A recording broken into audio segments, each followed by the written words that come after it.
Welcome back to Rajini Kiranmai YouTube channel.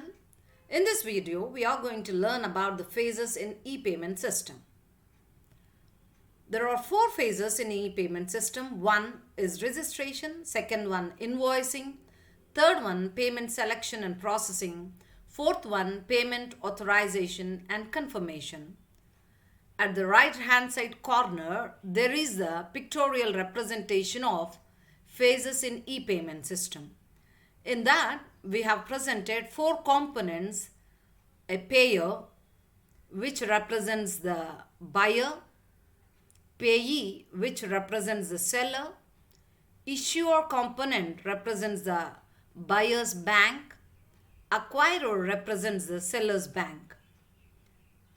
And there are the links associated with these components, and these links represents the communication between these components. Now let us talk about the first phase, that is registration. In this phase, it completely talks about the registration of the buyer and seller with their corresponding banks respectively. Any financial institution which is offering the e-payment system is required to do the registration of buyer and sellers with their corresponding banks. Why? Because in order to create the link between their identities and their accounts held at the bank.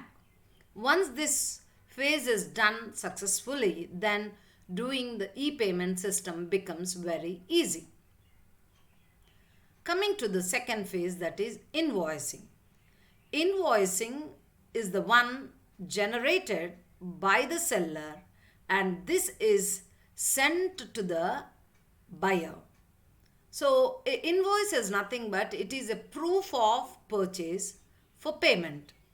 When this is going to happen is once the buyer confirms his purchasing order and sends his order confirmation to the seller, then based on that purchasing order, the payee is going to generate the invoice and sends that invoice to the buyer.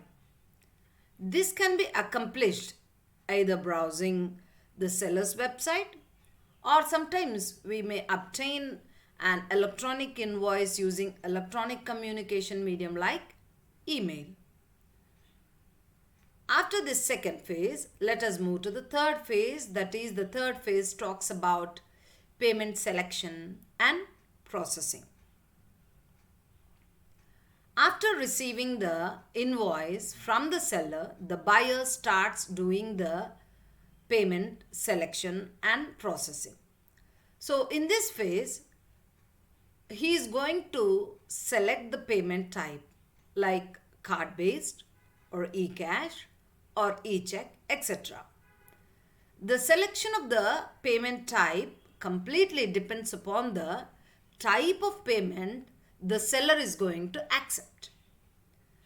After the buyer selecting the payment type, he sends its relevant payment details, like it can be account number, unique identifiers, and along with it the amount that has been specified in the invoice. All these payment details are sent to the seller from the buyer. Once the seller receives all these payment details, then comes the fourth phase, that is payment authorization and confirmation. So in this phase, all these payment details that are sent by the payer to the payee are forwarded to the seller's bank for authorization and payment confirmation. And hence we say that this fourth phase involves payment authorization and payment confirmation to the seller and the buyer respectively. So the seller is going to forward all these contents to the acquirer, where in turn this acquirer, through interbank settlements, he is going to confirm and sends an authorization to the seller saying that the transaction is successful or failure. Once the seller receives the confirmation from this acquirer regarding the success or failure of the transaction, if the transaction is successful, then this payee, that means the seller, is going to issue a receipt containing the success of the transaction. So this all talks about four different phases that we see in e-payment system. Hope you are clear with how these phases are going to work. Thank you for watching this channel.